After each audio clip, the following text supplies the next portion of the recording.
اعوذ باللہ من الشیطان الرجیم بسم اللہ الرحمن الرحیم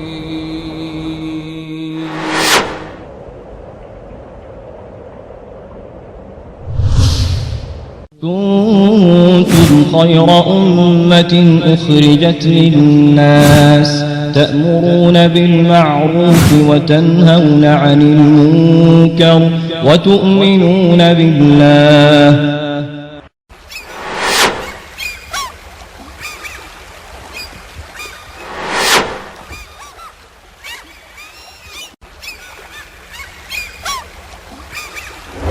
إن الله وملائكته يصلون على النبي يا أيها الذين آمنوا صلوا عليه وسلموا تسليما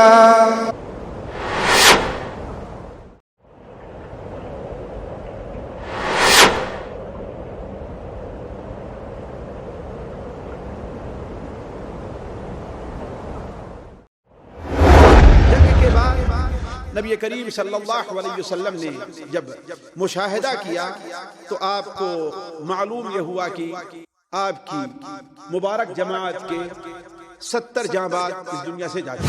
عورتوں کے آنے کا مقصد کئی ایک تھا۔ ایک تو اس خطرناک خبر اور پریشان کن خبر کو سن کر کے انہیں اپنے گھروں میں قرار نہیں آیا۔ سب سے زیادہ غم لوگوں کو کسی کا تھا تو نبی کریم صلی اللہ علیہ وسلم کی شہادت کا تھا۔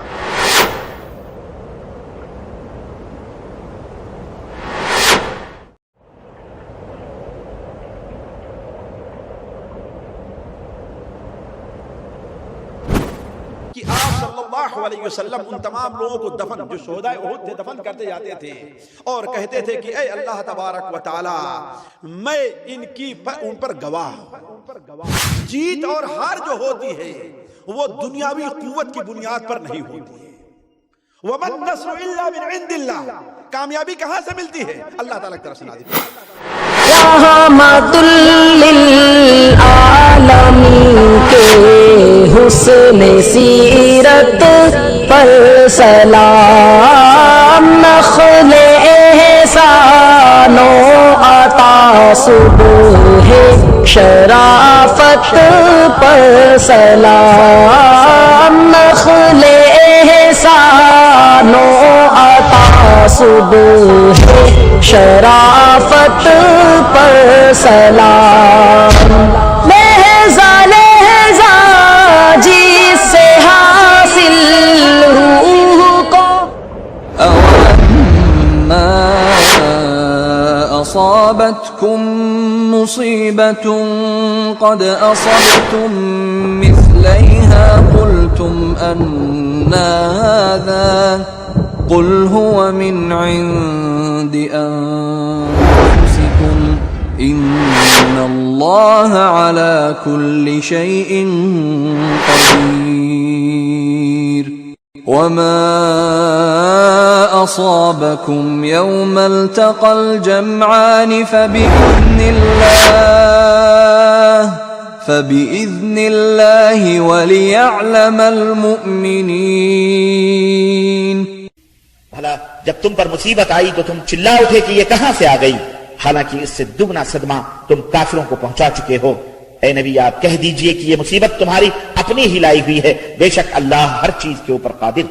اور جس دن دونوں لشکروں میں مڈبھیڑ ہوئی اور تمہیں جو مصیبت پہنچی وہ اللہ کے حکم سے تھی اور اس لیے کہ اللہ مومنوں کو بھی دیکھ لے۔ بسم اللہ الرحمن الرحیم، الحمدللہ رب العالمین والعاقبۃ للمتقین والصلاۃ والسلام علی رسولہ الکریم، اما بعد۔ حاضرین مجلس،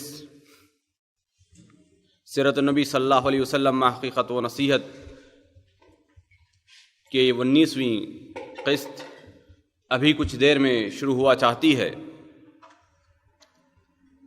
حاضرین، اس سے پہلے ہم نے جنگ بدر اور جنگ احد کا واقعہ تفصیل سے سنا تھا کہ سیرت النبی صلی اللہ علیہ وسلم کے باب سے جنگ بدر کے بعد شکست اور ہزیمت کے بعد کفار مکہ نے ایک اور جنگ کی تیاری شروع کر رکھی تھی، پورے ساز و سامان کے ساتھ، پورے ہتھیار کے ساتھ، پوری تیاری کے ساتھ جنگ احد کے لیے تیاری ہوتی ہے، جس کے اندر مختلف انداز میں تیاریاں ہوئی، گھوڑ سوار تیار کیے گئے، حتیٰ کہ خواتین کو بھی ابھارنے کے لیے تیار کیا گیا، اور ادھر مسلمان جنگ احد کے لیے تیار ہو جاتے ہیں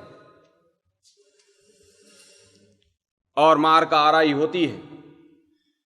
اللہ کے رسول اکرم صلی اللہ علیہ وسلم کو اس سے پہلے خواب میں بتا دیا گیا، 2-3 خواب آپ صلی اللہ علیہ وسلم نے دیکھے اور اس کی تعبیر بھی سامنے آئی۔ جنگ احد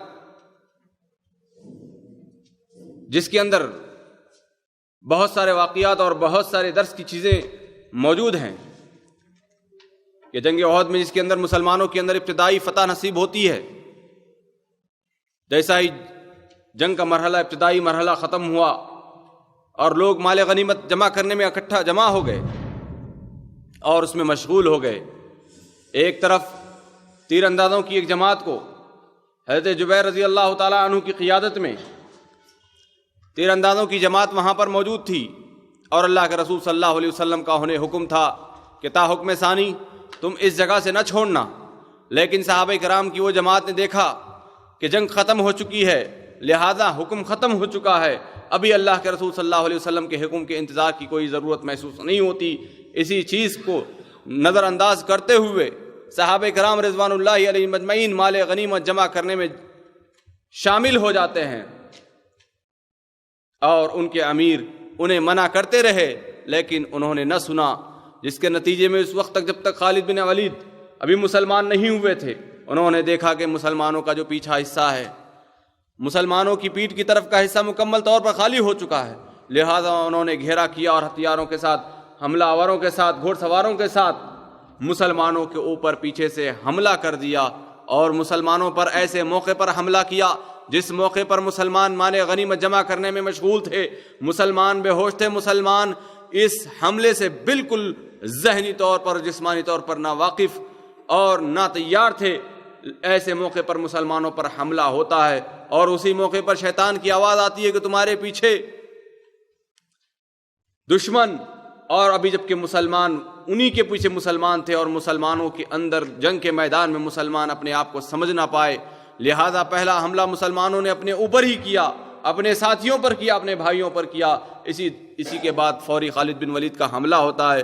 بہرحال ان سب چیزوں کو مسلمان برداشت نہ کر پائے اور سنبھل نہ کر پائے، اور مسلمان جنہیں فتح نصیب ہوئی تھی ان کی فتح شکست میں تبدیل ہوتے ہوئے نظر آئی، لہذا اللہ کے رسول اکرم صلی اللہ علیہ وسلم کی نافرمانی کا نتیجہ یہ ہوا کہ اتنا نقصان مسلمانوں کو اٹھانا پڑا جو تاریخ میں مسلمانوں کو نہ اٹھانا تھا، لہذا مسلمانوں کے کئی صحابہ کرام رضوان اللہ علیہ مجمعین کو شہید کیا گیا۔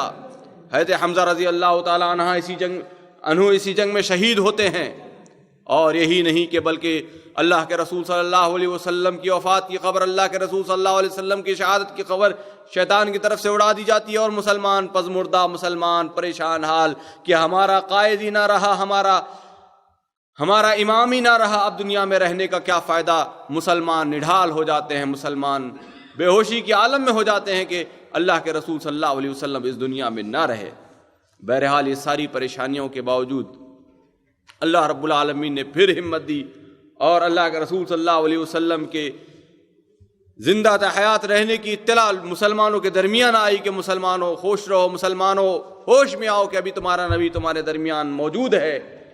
بہرحال مسلمانوں کی ایک جماعت اکٹھا ہوتی ہے، اسی دوران اللہ کے رسول صلی اللہ علیہ وسلم کے دندان مبارک شہید ہوتے ہیں۔ بہرحال یہ سارے واقعے کے بعد مسلمان اپنے آپ کو اور اپنے پیر جمانے میں کامیاب ہو جاتے ہیں، اور اس جنگ کے اندر ایک مسلمانوں کو پھر فتح نصیب ہوتی ہے۔ تو حاضرین، اس کا تفصیلی جائزہ ہم نے پچھلے درس میں لیا تھا، اور اس کے بعد کی آنے والی جو چیزیں تھیں انشاءاللہ تعالیٰ تفصیل کے ساتھ سنیں گے بلا کسی تاخیر۔ میں استاد محترم فضیلت الشیخ مقصود الحسن فیضی حفظ اللہ سے گزارش کرتا ہوں کہ وہ اس درس کی اگلی کڑی کا آغاز فرمائے۔ السلام علیکم ورحمۃ اللہ وبرکاتہ۔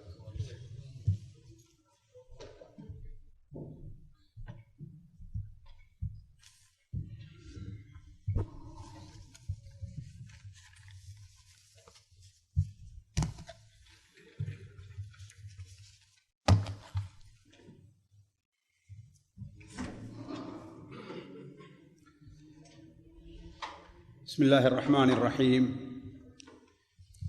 الحمد لله رب العالمين الرحمن الرحيم مالك يوم الدين ونشهد أن لا إله إلا الله ونشهد أن سيدنا ومولانا محمدا عبده ورسوله أرسله إلى الناس كافة بشيرا ونذيرا أما بعد فإن خير الحديث كتاب الله وخير الهدي هدي محمد صلى الله عليه وسلم وشر الأمور محدثاتها وكل محدثة بدعة وكل بدعة ضلالة وكل ضلالة في النار. سبحانك لا علم لنا إلا ما علمتنا إنك أنت العليم الحكيم.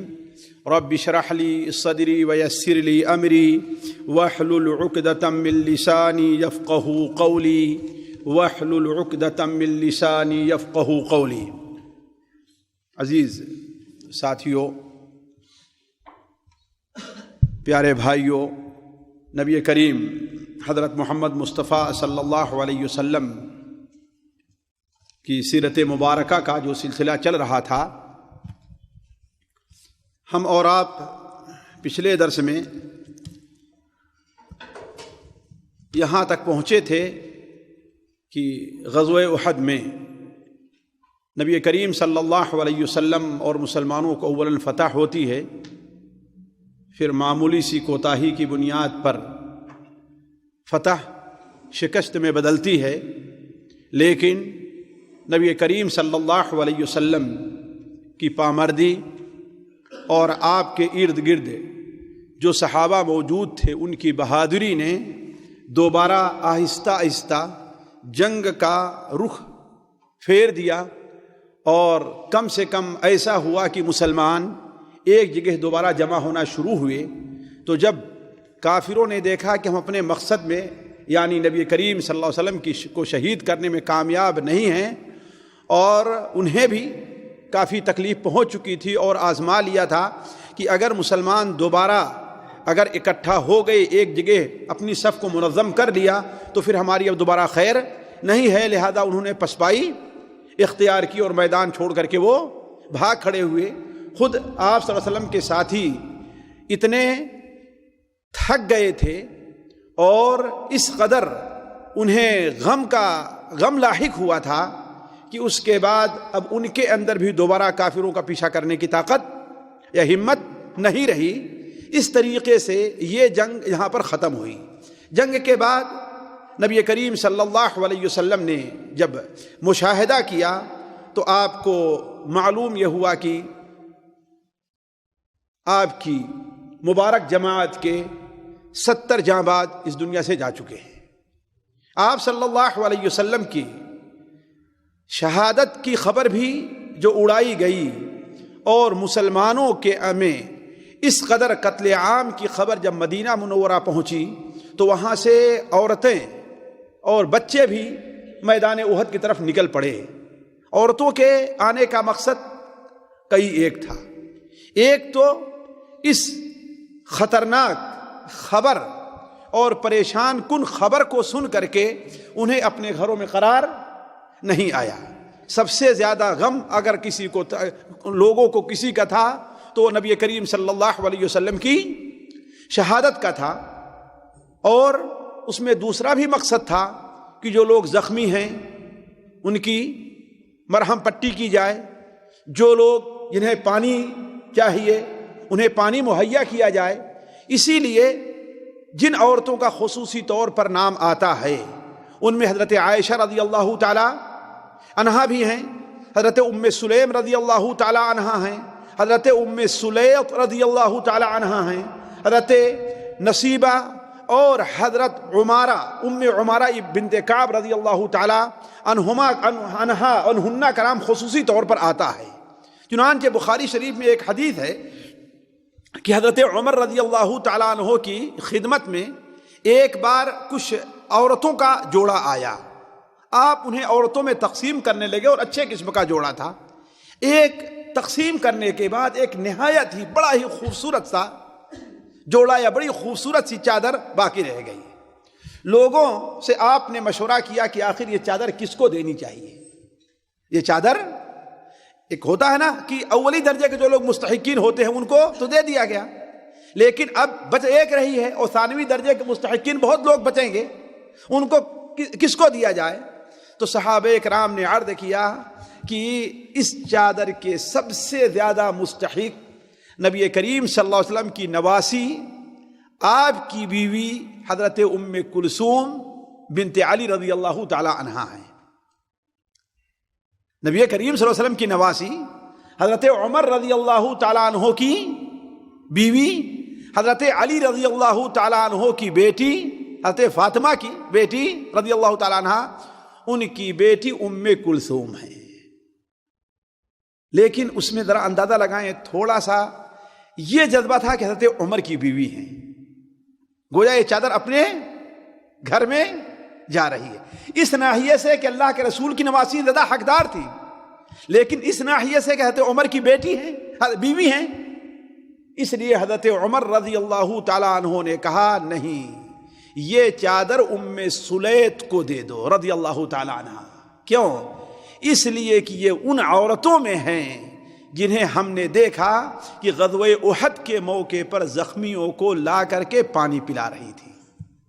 یہ ان عورتوں میں ہیں جو زخمیوں کو احد کے موقع پر پانی پلا رہی تھیں۔ تو کہنے کا مطلب یہ ہے کہ عورتیں بھی اپنے گھر سے نکلیں، کسی کو اپنے عزیز کے قریب کے شہادت کی خبر ملی تھی، کسی کو اپنے گھر والوں کے بارے میں کوئی اطلاع نہیں تھی، تو ان عورتوں میں جن کا خصوصاً ذکر آتا ہے حضرت صلی اللہ علیہ وسلم کی بیوی حضرت صفیہ بھی رضی اللہ تعالی عنہا، ان کو معلوم یہ ہوا کہ ان کے بھائی حضرت حمزہ رضی اللہ تعالی عنہ کو شہید کر دیا گیا ہے۔ نہ ہی صرف شہید کیا گیا ہے بلکہ ان کے ناک کان کاٹ لیے گئے ہیں، اور یہی نہیں بلکہ ان کا سینہ بھی چاک کیا گیا ہے۔ کیوں ساتھیوں؟ اس لیے کہ جب مسلمانوں کو پہلے مرحلے میں جیت ہوئی تو کافر تو بھاگ کھڑے ہوئے، لیکن جب دوسرے مرحلے میں انہیں کامیابی ملی ہے، ناکامی ہوئی مسلمانوں کو اور کافر دوڑے ہیں، تو ان کے چھوٹے اور ان کی عورتیں جو تھیں مسلمانوں کے ساتھ دشمنی میں، اور دشمنی کو مزید اپنا جسے کہتے ہیں اپنی بھڑاس نکالنے کے لیے انہوں نے مسلمان زخمیوں اور مسلمان شہیدوں کے ساتھ یہ حرکت کرنا شروع کی ہے۔ اسی لیے ابو سفیان جب واپس جانے لگا ہے تو اس نے کہا کہ لڑائی گویا کنویں میں ڈالی جانے والی ڈول ہے، ایک بار آپ ڈول ڈالتے ہیں اور دوبارہ ہم ڈالتے ہیں، گویا ایک بار آپ کو جیت اور ایک بار ہمیں جیت ہوئی۔ آپ کو جیت کہاں ہوئی تھی؟ بدر کے میدان میں، اور ہمیں جیت یہاں ہو رہی ہے۔ اور اس کے بعد ابو سفیان نے کہا ہاں، آپ اپنے مقتولین میں، شہیدوں میں کچھ لوگوں کے بارے میں ایسا پائیں گے کہ ان کے ناک کان کاٹ لیے گئے ہیں، ان کو مثلث کر دیا گیا ہے، یعنی ان کے لاش کی حیت کو بگاڑ دیا گیا ہے۔ یہ ہمارے بڑوں کا کرنا نہیں ہے، یا اور ہمارے بڑوں نے ایسا حکم نہیں دیا ہے، لیکن ہمیں یہ بات بری بھی نہیں لگی ہے۔ کیا کہا تھا؟ ہمارے بڑوں نے، سرداروں نے اس کا حکم نہیں دیا ہے، نہ یہ کرنے کے لیے انہوں نے کسی کو تیار کیا ہے، لیکن یہ بات بھی ہے کہ یہ چیز ہمیں بری نہیں لگی ہے۔ تو حضرت آپ صفیہ رضی اللہ تعالیٰ عنہ، آپ صلی اللہ علیہ وسلم کی نعوذ باللہ من ذالک، آپ کی پھوپھی ہیں حضرت زبیر کی والدہ صفیہ ہی ان کا نام ہے۔ ان کو معلوم یہ ہوا کہ ان کے بھائی کے ساتھ ایسا مسئلہ کر دیا گا، بھائی شہید ہو گئے ہیں، تو ان کے پاس کفن کے لیے جو 2 چادر تھی وہ لے کر کے آئی۔ تو آپ صلی اللہ علیہ وسلم نے حضرت زبیر سے کہا کہ دیکھو میری پھوپھی کو روکو، میرے چچا کی لاش کو نہ دیکھ پائے، اپنے بھائی کے لاش کو نہ دیکھیں، اس لیے کہ عورت ہے، برداشت نہیں کر پائے گی۔ تو حضرت زبیر آگے بڑھتے ہیں تو کہتے ہیں کہ ماشاءاللہ وہ پہلوان اور بڑی طاقت والی عورت تھی، میرے سینے پہ زور کا دھکا مارا، کہا کہ ہٹ میرے سامنے سے۔ لیکن جب حضرت زبیر نے کہا کہ اللہ کے رسول صلی اللہ علیہ وسلم کا فرمان ہے، حضرت زبیر نے کیا کہا کہ اللہ کے رسول صلی اللہ علیہ وسلم کا فرمان ہے، تو وہ وہیں پر اپنی جگہ پہ ٹھہر جاتی ہیں اور کہتی ہیں کہ مجھے میرے بھائی کی شہادت کی خبر ملی ہے، میرے بھائی کے لاش کے ساتھ کیا برتاؤ کیا ہے مجھے یہ بھی خبر ملی ہے، میں صبر سے کام لوں گی، میں صبر سے کام لوں گی۔ تو آپ صلی اللہ علیہ وسلم نے کہا کہ ٹھیک ہے، انہیں اجازت دے دو۔ چنانچہ وہ گئیں، اپنے بھائی کے لاش کے پاس کھڑی ہوئیں، تعریفی کلمات کہے، دعائیہ کلمات کہے، اور وہیں سے واپس آ گئیں اور 2 چادر نبی کریم صلی اللہ علیہ وسلم کو دیا کہ ان میں ہمارے بھائی کو کفن دے دیا جائے۔ لیکن انہی کے بغل میں ایک اور پہلوان، بڑا بہادر مسلمان، حضرت مصعب بن عمیر، جن کے ہاتھ میں مسلمانوں کا جھنڈا تھا، وہ بھی شہید ہوئے تھے۔ تو آپ صلی اللہ علیہ وسلم نے کہا کہ ایک چادر حضرت زبیر کو، حضرت حمزہ کو دیا جائے، اور دوسری چادر حضرت مصعب بن عمیر رضی اللہ تعالیٰ کو۔ خیر، تو بات یہ ہو رہی تھی کہ عورتیں وہاں سے نکل پڑی اپنے زخمیوں اور ان کی خبر گیری کے لیے۔ نبی کریم صلی اللہ علیہ وسلم جب دیکھے کہ کافر لوگ وہاں سے رخصت ہو گئے ہیں تو آپ زخمیوں کی خبر لینے کے بارے میں سوچنے لگے۔ آپ نے سب سے پہلے پوچھا کہ حمزہ کے بارے میں کوئی مجھے کچھ خبر دے گا، کہاں ہیں؟ تو آپ کے بارے میں بتایا گیا، آپ جائے ان کی لاش پر کھڑے ہوئے۔ اس کے بعد آپ نے ایک اور انصاری صحابی سعد ابن ربیع کے بارے میں کہا گیا کہ سعد ابن ربیع کے بارے میں کوئی مجھے بتائے گا کہ وہ کہاں ہیں؟ سعد ابن الربیع رضی اللہ تعالی عنہ، ایک صحابی شاید حضرت زید ہیں، وہ ان کو ڈھونڈنے نکلتے ہیں، ہر طرف سے آواز لگاتے ہیں تو کوئی آواز نہیں آتی کہ سعد ابن ربیع کہاں ہے۔ لیکن کسی نے کہا تھا کہ اگر وہ بے ہوش بھی ہوں گے اور نبی کریم صلی اللہ علیہ وسلم کا نام ان کے لاش کے پاس کھڑے ہو کر کے لوگے تو وہ جواب دیں گے۔ ساتھیو، یہ محبت تھی، یہ شرعی محبت تھی نبی کریم صلی اللہ علیہ وسلم کی۔ چنانچہ ہوا ہی ایسے کہ وہ صحابی حضرت زید ابن ثابت رضی اللہ تعالیٰ عنہ جب ان کی لاش کے قریب پہنچتے ہیں تو ان کی زندگی کے آخری لمحات تھے۔ انہوں نے کہا کہ سعد ابن ربیع، اللہ کے رسول صلی اللہ علیہ وسلم تمہیں سلام کہہ رہے ہیں، اللہ کے رسول صلی اللہ علیہ وسلم تمہیں سلام کہہ رہے ہیں۔ انہوں نے کہا وعلی رسول اللہ وعلیک السلام۔ کیا جواب دیا؟ ساتھیو، یہ صحابہ کرام کا ادب دیکھیے نبی کریم صلی اللہ علیہ وسلم کے ساتھ۔ ہم تو آپ کے احکام جو ہیں فرامین ہیں اس کا بھی ادب نہیں بجا لاتے۔ آپ کے کتنے احکام ہیں، اٹھنے سے متعلق، بیٹھنے سے متعلق، کھانے سے متعلق، پینے سے متعلق، لباس سے متعلق، شکل و صورت سے متعلق، ان تمام احکام کو ہم چھوڑے ہوئے۔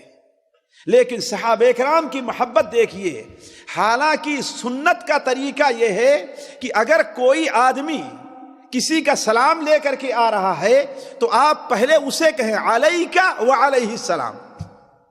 سنت کا طریقہ کیا ہے؟ کہا جائے علیکہ وعلیہ السلام۔ لیکن صحابی کو یہ گوارا نہیں رہا کہ نبی کریم صلی اللہ علیہ وسلم کے نام سے پہلے کسی کا نام لیا جائے۔ انہوں نے کیا کہا؟ علی رسول اللہ وعلیہ السلام۔ یہ نہیں کہا کہ علیکہ وعلی رسول اللہ السلام، کیا کہا؟ علی رسول اللہ وعلیہ السلام، اللہ کے رسول صلی اللہ علیہ وسلم پر اور تم پر سلامتی ہو۔ اور کہا کہ اللہ کے رسول صلی اللہ علیہ وسلم نے سوال کیا ہے، پوچھا ہے کہ آپ کی کیا حالت ہے؟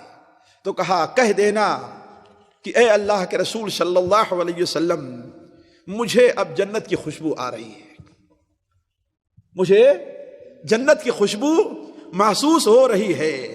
اور وہیں سے پورے انصار کو ایک پیغام پہنچایا کہ اے انصار کے لوگوں، اگر تم میں سے ایک آدمی کی بھی کے اندر صرف اتنی طاقت ہے کہ اس کی پلک جھپک رہی ہے، کسی ایک آدمی کے اندر اتنی طاقت ہے، تلوار اٹھانے کی نہیں، ہتھوار اٹھانے، چلنے پھرنے کی نہیں، اگر تم میں سے کسی ایک فرد کے اندر اتنی بھی طاقت باقی رہ گئی ہے کہ جتنے میں اس کی پلک جھپکتی ہے، اور اس کے باوجود اللہ کے رسول صلی اللہ علیہ وسلم کو اگر کانٹا چبھ جائے، کوئی تکلیف پہنچ جائے، تو اللہ کے نزدیک کوئی تمہارا عذر باقی نہیں رہے گا۔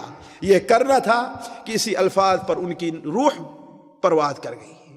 تو آپ صلی اللہ علیہ وسلم کو آ کر کے اطلاع دی گئی۔ تو عرض کرنے کا مقصد ہے کہ نبی کریم صلی اللہ علیہ وسلم شہداء کی خبر گیری کرنے لگے اور شہداء کو ایک جگہ پر جمع کرنے کا آپ نے حکم دیا. شہداء کو ایک جگہ پر جمع کرنے کا آپ صلی اللہ علیہ وسلم نے حکم دیا. اور چونکہ مسلمانوں کو سخت غم اور سخت تکان لاحق تھی، سخت غم لاحق تھا، اس لیے کہ ظاہر بات آپ کے گھر کے اندر اگر ایک میت ہو جائے، دو ہو جائے تو آپ کے اوپر کیا گزرے گی. یہ جائے کہ مسلمان اپنے 70 بہادروں کو، جس میں حضرت حمزہ، حضرت مصعب، حضرت انس بن النضر، حضرت سعد بن ربیع جیسے لوگ شریک تھے کہ وہ تفصیل میں آپ کے سامنے نہیں رکھ سکتا، ورنہ غزوہ احد مستقل ایک کئی درس چاہتا ہے. اگر وہ تفصیل میں جانا چاہوں تو موضوع یہیں پر رہ جائے گا. یہ سارے لوگ شہید ہو چکے تھے تو مسلمانوں کو کتنا غم رہا ہوگا. ایک غم تو یہ، اور دوسرے کافروں کو ہٹانے کے لیے، اپنی طرف سے دفاع کرنے کے لیے گھنٹوں مسلمانوں نے تکلیف اور پریشانیاں برداشت اٹھائی تھی. اب اتنی ہمت باقی نہیں رہ گئی تھی کہ 70 قبریں کھودی جائیں. اب اتنی ہمت مسلمانوں میں نہیں رہ گئی تھی کہ 70 قبریں کھودی جائیں. نبی کریم صلی اللہ علیہ وسلم سے اس کا ذکر ہوا تو آپ صلی اللہ علیہ وسلم نے کہا کہ ایسا کرو کہ 2 مسلمان کو 3 مسلمان کے لیے ایک ہی قبر کھودو اور اسے تھوڑا سا کشادہ کرو اور اسی میں سب کو دفن کر دو. اور کفن کا بھی بہت بڑا مسئلہ تھا. ہر مسلمان کے لیے کفن میسر نہیں تھا، بلکہ حضرت مصعب بن عمیر رضی اللہ تعالیٰ عنہ کے بارے میں آتا ہے کہ یہ مکہ کے مالدار لوگوں میں تھے، مکہ کے مالدار لوگوں میں تھے، لیکن جب انہیں دفن کیا جانے لگا ہے تو جس چادر میں، نئی چادر وہ بھی نہیں تھی ساتھیوں، جس چادر میں انہیں دفن کیا جانے لگا ہے، اگر چادر سے سر ڈھکا جاتا تھا تو پیر کھل جاتا تھا، پیر ڈھکا جاتا تھا تو سر کھل جاتا تھا. آپ صلی اللہ علیہ وسلم نے کہا کہ ان کے سر کو ڈھک دو چادر سے اور پیر پر گھاس ڈال دو، پیر پر اسغر گھاس جو ہوتی تھی اس کو ڈال دو. تو عرض کرنے کا مقصد کمی تھی، لہذا ایک ایک اور 2 شہیدوں کو ایک کپڑے میں، البتہ ان کا اصلی جو کپڑا تھا اتارا نہیں گیا ہے، اصلی جو کپڑا تھا ان کا اتارا نہیں گیا. نہیں بالکل برہنہ جیسے عام لاشیں برہنہ نہیں، وہ برہنہ نہیں تھے، اپنے اصلی کپڑے میں تھے سارے کے سارے. اس لیے کہ شہید کے لیے سنت طریقہ یہی ہے کہ صرف اس کا ہتھیار اتارا جائے، بس اس کے اوپر جو ہتھیار ہے اس کو ہٹا لیا جائے. البتہ جس کپڑے میں وہ شہید ہوا ہے اسے اسی حالت میں بغیر غسل دیے دفن کیا جائے. پورے 70 صحابہ میں ایک صحابی تھے جنہیں غسل دیا گیا ہے، وہ حضرت حنظلہ رضی اللہ تعالی عنہ تھے، جن کا ذکر اس سے پہلے آ چکا ہے کہ وہ اپنی بیوی کے پاس تھے. اسی میں شور ہوا کہ اب میدان گرم ہے تو وہ پہنچے اور وہاں پر شہید ہو گئے. چونکہ آپ صلی اللہ علیہ وسلم چاروں طرف ڈھونڈ رہے تھے کہاں ہے فلاں، کہاں ہے فلاں، کہاں ہے فلاں، کہاں ہے. تو ان کو ڈھونڈنے کے لیے آپ نے لوگوں کو بھیجا تو ان کی لاش نہیں مل رہی ہے. تھوڑی دیر میں پتا چلا کہ ایک لاش وہ پہاڑ کے ایک ٹیلا ہے وہاں پر پڑی ہوئی ہے. آپ صلی اللہ علیہ وسلم وہاں پر تشریف لے گئے اور دیکھا تو ابھی ابھی ان کے جسم سے پانی ٹپک رہا تھا. آپ نے کہا تمہارے بھائی کو فرشتوں نے غسل دیا ہے، تمہارے بھائی کو فرشتوں نے غسل دیا ہے. تو عام مسلمان جو تھے، شہید جو ہوتا ہے اسے اسی کپڑے میں دفن کیا جاتا ہے، اسے غسل بھی نہیں دیا جاتا، اس لیے تاکہ اللہ تعالیٰ کے سامنے حاضر ہو تو وہ خون جو اللہ تعالیٰ کے لیے اس نے بہایا ہے وہ خون بھی اسی حالت میں اس کے کپڑے پائے جائیں. تو عرض کرنے کا مقصد یہ ہے کہ نبی کریم صلی اللہ علیہ وسلم نے مسلمانوں سے کہا کہ ایسا ہے کہ ایک ہی کپڑے میں 2 3 کو اور ایک ہی قبر میں 2 3 مسلمانوں کو دفن کر دیا جائے. آپ صلی اللہ علیہ وسلم نے ان میں سے کسی کی نماز جنازہ نہیں پڑھی، کسی کی نماز جنازہ نہیں پڑھی. کسی شہید کے اندر سنت یہ ہے کہ اس کی نماز جنازہ پڑھنا واجب نہیں ہے، البتہ پڑھا جا سکتا ہے. اسی لیے آپ صلی اللہ علیہ وسلم اپنی وفات سے تقریباً صرف 8 دن پہلے، ساتھی کتنا 8 دن پہلے آپ صلی اللہ علیہ وسلم احد کے میدان میں تشریف لے گئے اور وہاں ان کے جنازے کی نماز پڑھی ہے. اور بعض روایات کے مطابق آپ گئے ان کی زیارت کیا، دعائیں کی ان کے لیے، اس لیے کہ آپ کو غزوہ احد بہت یاد آیا کرتے تھے. غزوہ احد کے شہداء آپ کو بہت یاد آتے تھے، بلکہ آپ تمنا کرتے تھے کہ کاش کے انہی کے ساتھ اسی وادی میں بھی دفن ہوتا. یہ تمنا کیا کرتے تھے. تو اپنی وفات صرف 8 دن پہلے آپ ان کی زیارت کے لیے گئے، سلام کیا، ان کے لیے دعا کی، اور واپس آ کر کے مسجد نبوی میں آپ صلی اللہ علیہ وسلم نے ان کے جنازے کی نماز پڑھائی. جنازے کی نماز پڑھائی. کیوں؟ اس لیے کہ دفن کرتے وقت آپ نے ان کے جنازے کی نماز نہیں پڑھی تھی. البتہ ایک چیز اور بھی قابل عبرت ہے ہم میں سے ہر شخص کے لیے کہ وہ سوچے کہ اس نے اس سلسلے میں کیا تیاری کی ہے اور کیا کیا ہے. آپ صلی اللہ علیہ وسلم جب 2 مسلمان 3 مسلمان ایک صف میں رکھ دیے جاتے کہ ان کو ایک قبر میں دفن کرنا ہے، تو آپ پوچھتے کہ اس میں سب سے زیادہ قرآن کس کو یاد ہے؟ ساتھیو، قرآن کی اہمیت کو سمجھیں. دیکھیں ہم میں سے کون ہیں کس کو 1 پارہ 2 پارہ 3 پارہ 4 پارہ یاد ہے؟ سوچیں آپ پوچھتے کس کو زیادہ قرآن یاد ہے. جس کو زیادہ قرآن یاد ہوتا آپ صلی اللہ علیہ وسلم اسے سب سے آگے رکھتے تھے. قبر میں بھی آپ سب سے آگے کس کو رکھتے تھے؟ جس کو سب سے زیادہ قرآن یاد ہوتا تھا. یہ قرآن کی اہمیت، قرآن کی عظمت ہے. تو عرض کرنے کا مقصد کہ آپ صلی اللہ علیہ وسلم اس طریقے سے شہداء کی تدفین سے فارغ ہو کر کے، شام کے آخری وقت تھا کہ آپ واپس آ رہے تھے، راستے میں حضرت سعد بن معاذ رضی اللہ تعالی عنہ ملے اور کہا اے اللہ کے رسول صلی اللہ علیہ وسلم، میری والدہ نے جب سنا ہے تو پریشان ہو کر کے باہر نکلی ہیں اور آپ سے ملاقات کرنا چاہتی ہیں، آپ سے ملاقات کرنا چاہتی ہیں. آپ صلی اللہ علیہ وسلم کو جب کے پاس جو پہنچتی ہیں تو کہتی ہیں کہ اے اللہ کے رسول صلی اللہ علیہ وسلم، اگر آپ سلامت ہیں تو آپ کے بعد اب کسی اور کی ضرورت نہیں ہے. اور اسی وقت وہ مشہور واقعہ جو ہمارے اور آپ کے ہاں بیان کیا جاتا ہے پیش آیا بنو دینار کی عورت کا، کہ وہ آ رہی تھی، آگے بڑھ رہی تھی، کہ اس کو بتایا گیا کہ تمہارے بھائی شہید کر دیے گئے. اس نے کہا کوئی نہیں، بات نہیں، اللہ کے رسول صلی اللہ علیہ وسلم کیسے ہیں؟ کہا لوگوں نے سلامت ہیں. پھر کہا گیا تمہارے باپ بھی، پھر کہا گیا تمہارے بھائی بھی، پھر کہا گیا تمہارا بیٹا بھی، پھر کہا گیا تمہارا شوہر بھی، سارے کے سارے شہید کر دیے گئے ہیں. لیکن وہ ہر بار کہتی رہی کہ اللہ کے رسول صلی اللہ علیہ وسلم کیسے ہیں. تو جب لوگوں نے کہا کہ اللہ کے رسول سلامت ہیں تو انہوں نے کہا کہ بس مجھے دکھا دیا جائے کہ وہ کہاں ہیں. جب آپ کو دیکھا تو عربی کا وہ بڑا مشہور مقولہ ہے کہ کل مصیبت بعدک جلل یا رسول اللہ، اے اللہ کے رسول صلی اللہ علیہ وسلم، آپ کے بعد ساری مصیبتیں کیا ہیں؟ ہلکی ہیں. اسی واقعے کو شبلی نعمانی رحمہ اللہ ایک لمبی نظم میں کہا ہے جس کا آخری شعر ہے وہ یہ ہے کہ میں بھی اور باپ بھی شوہر بھی برادر بھی فدا، میں بھی اور باپ بھی شوہر بھی برادر بھی فدا، اے شہیدی تیرے ہوتے ہوئے کیا چیز ہیں ہم. کہ اے اللہ کے رسول اگر آپ سلامت ہیں تو ساری دنیا سلامت ہے، تسلی ہے پناہ بے کسا زندہ سلامت ہے، کوئی پرواہ نہیں سارا جہاں زندہ سلامت ہے. تو اس کے بعد آپ صلی اللہ علیہ وسلم، بلکہ ایک چیز رہ گئی، جب آپ صلی اللہ علیہ وسلم احد کے میدان میں دفن سے فارغ ہوئے، اب واپس ہونا ہوا، تو آپ صلی اللہ علیہ وسلم میدان میں کھڑے ہوئے اور لوگوں سے کہا کہ اے لوگوں صف بنا لو، اے لوگوں صف بنا لو.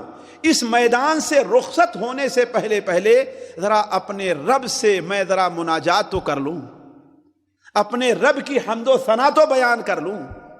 اس لیے کہ اللہ تعالیٰ نے، یہ لوگ شہید ہوئے، اللہ تعالیٰ ان کی شہادت کو قبول فرمائے. اللہ تعالیٰ نے ہمیں اگر عام کامیابی کی طرح کامیابی نہیں دی، لیکن پھر بھی کامیابی ہی تو ہمیں اس لیے کہ جب کافر میدان چھوڑ کر کے بھاگ کھڑا ہوا ہے، کافر جب میدان چھوڑ کر کے بھاگ کھڑا ہوا تو اس کا مطلب کامیابی کس کو ہے؟ حقیقت میں ہمیں کامیابی ہے. اور اگر کچھ بھی نہیں ہے جس حال میں بھی ہے ہر حال میں اللہ تبارک و تعالیٰ کا شکر ادا کرنا چاہیے۔ تو آپ صلی اللہ علیہ وسلم نے مسلمانوں سے کہا، جیسا کہ امام بخاری رحمہ اللہ اپنی کتاب الادب المفرد میں نقل کرتے ہیں، مسلمانوں سے کہا کہ ذرا ٹھہرو اور سب بنا کر کھڑے ہو جاؤ تاکہ میں اپنے رب سے تھوڑی سی سرگوشیاں کر لوں۔ اس وقت وہ مشہور دعا آپ صلی اللہ علیہ وسلم نے پڑھی ہے کہ اللہم لا قابض لما، اللہم لک الحمد کلو، اللہم لا قابض لما بسط ولا باسط لما قبض ولا ہادی لمن اضللت ولا مضل لمن هديت ولا مباعد لمن قربت ولا مقرب لمن بعدت، اللهم ابسط علينا من بركاتك وفضلك ورحمتك ورزقك، اللهم إني أسألك النعيم المقيم الذي لا يحول ولا يزول، اللهم إني أسألك النعيم يوم العيلة والأمن يوم الخوف، اللهم إني عائذ بك من شر ما أعطيتنا وشر ما منعتنا۔ آخر تک آپ صلی اللہ علیہ وسلم نے دعا کی جس کے اندر اللہ تعالیٰ کی حمد بیان کی۔ اس کے بعد آپ صلی اللہ علیہ وسلم نے حمد کے بعد کہا کہ اے اللہ تعالیٰ، جس کو تو ہدایت دینا چاہے اسے کوئی گمراہ نہیں کر سکتا، جسے تو اپنے قریب کرنا چاہے اسے کوئی دور نہیں کر سکتا، جسے تو اپنے سے دور کر دے اسے کوئی اپنے سے آپ کے قریب نہیں کر سکتا، آپ جسے بھٹکا دیں اسے کوئی صحیح راستے پر لا نہیں سکتا۔ اس لمبی تمہید کے بعد آپ صلی اللہ علیہ وسلم نے کہا کہ اے اللہ تبارک و تعالی، ہمارے اوپر اپنی رحمتیں، اپنی برکتیں نازل فرما۔ اے اللہ تبارک و تعالی، ہمیں اس جگہ پر جہاں ہر قسم کا امن، ہر قسم کی اقامت موجود ہے، جہاں ہر قسم کی راحت ہے، یعنی جنت میں اور آخرت میں اپنی نعمتوں سے نواز، اس لیے کہ اس دنیا میں جو نعمت بھی ملے گی وہ نعمت ختم ہونے والی ہے۔ اور اے اللہ تبارک و تعالی، آپ نے ہمیں جو کچھ دیا ہے اس کے شر سے بھی آپ کی پناہ میں آنا چاہتا ہوں، اور جو کچھ روک لیا ہے اس کے شر سے پناہ میں آنا چاہتا ہوں۔ یعنی اگر ہم جیت جائیں ان میں کوئی شر ہے تو اس شر سے آپ کی پناہ چاہتا ہوں، اور اگر ہار جائیں اس میں کوئی شر ہے تو اس سے بھی آپ کی پناہ چاہتا ہوں۔ علی کل حال لمبی سی دعا کرنے کے بعد آپ صلی اللہ علیہ وسلم مدینہ منورہ واپس چلے آئے۔ ابھی آپ صلی اللہ علیہ وسلم مدینہ منورہ واپس آئے ہی تھے، ظاہر بات پورے مدینہ میں ہر قسم کا کوہرام مچا ہوا تھا، شاید ہی کوئی گھر بچا ہو، شاید ہی کوئی گھر ہو جس گھر سے رونے کی آواز نہ آ رہی ہو، اس لیے کہ 70 لوگ اس چھوٹے سے شہر میں، زلفی میں آپ دیکھ لیے اتنا بڑا شہر ہے، مدینہ اتنا بڑا شہر نہیں تھا، اگر 70 آدمی کی وفات ہو جائے تو شاید ہی کوئی گھر ایسا نہیں بچے گا جہاں سے رونے کی آواز نہ آ رہی ہو۔ تو پورے مدینہ سے ہر طرف سے رونے کی آواز آ رہی تھی، اس لیے کہ ابھی تک میت کے اوپر آواز سے رونا منع نہیں کیا گیا تھا۔ تو آپ صلی اللہ علیہ وسلم نے فرمایا ہے لیکن حمزہ پر آج رونے والا کوئی نہیں ہے، اس لیے کہ آپ کے عام طور پر خاندان والے کہاں تھے؟ لوگ مکہ میں تھے، ہے کہ نہیں؟ خاندان عام طور پر کون تھے؟ یہ سننا تھا کہ انصار کی چند عورتوں نے تیاری کی کہ اللہ کے رسول صلی اللہ علیہ وسلم کے چچا کا بھی نوحہ کرنا ہے، آئیں تو آپ صلی اللہ علیہ وسلم نے منع کر دیا اور کہا کہ آج کے بعد سے کسی میت کا نوحہ نہ کیا جائے۔ یہ غزوہ احد کے بعد منع کر دیا، آج کے بعد سے کسی میت کا نوحہ نہ کیا جائے۔ لیکن آپ صلی اللہ علیہ وسلم ابھی مدینہ منورہ میں آئے، ابھی آپ کے پیر جمے بھی نہیں تھے، ٹھہرے بھی نہیں تھے کہ آپ کو معلوم یہ ہوا کہ ابو سفیان جو کافروں کی فوج کا کمانڈر تھا، حمراء الاسد، یعنی تقریباً 80-100 کلومیٹر دور جانے کے بعد ایک جگہ پڑاؤ ڈالا تو شام کو سوچتا ہے اور کہتا ہے اے لوگوں، تم لوگوں نے کچھ نہیں کیا، تم لوگوں نے کچھ نہیں کیا، ایسا کامیابی ہوئی تم کو، نہ تو تم نے محمد اللہ علیہ وسلم کو مار ہی گرایا، ان کو قتل ہی کیا، شہید ہی کیا، نعوذ باللہ من ذالک، اور نہ ہی تمہیں اتنی بڑی کامیابی ہوئی کہ ان کی عورتوں کو قیدی بنا کر کے لے آتے، بس میدان میں جو 2 4 6 8 10 70 ملے انہیں تمہیں قتل کیا۔ لیکن اصل جو کامیابی کیا ہوتی ہے کہ ان کے مردوں کو قیدی بنا لیا جائے اور بچوں اور عورتوں کو لونڈی بنا لیا جائے، تم نے کچھ نہیں کیا۔ لہذا ایسا کرتے ہیں کہ ابھی ہماری فوج سلامت ہے، اس لیے کہ کافروں میں سے صرف 27 آدمی مارے گئے تھے، ان کی فوج میں کتنے اور تھے کتنے بولو؟ 1000 تھے، تو گویا ان کا کچھ بھی نقصان نہیں ہوا تھا، اور وہ حملہ کرنے والے تھے، دفاع کرنے والے نہیں تھے، لہذا ان کی طاقت کیا تھی؟ ابھی سلامت تھی، لہذا وہ سوچتا ہے کہ ایسا کیوں نہ ہو دوبارہ پلٹ چلے۔ آپ صلی اللہ علیہ وسلم کو اطلاع ملی کہ ابو سفیان دوبارہ پلٹ آنے کی کوشش کر رہا ہے۔ آپ صلی اللہ علیہ وسلم منادی کرا دی کہ وہ لوگ جو اس جنگ میں شریک تھے وہ سارے کے سارے نکل پڑے، دوبارہ میدان کے لیے نکل پڑے۔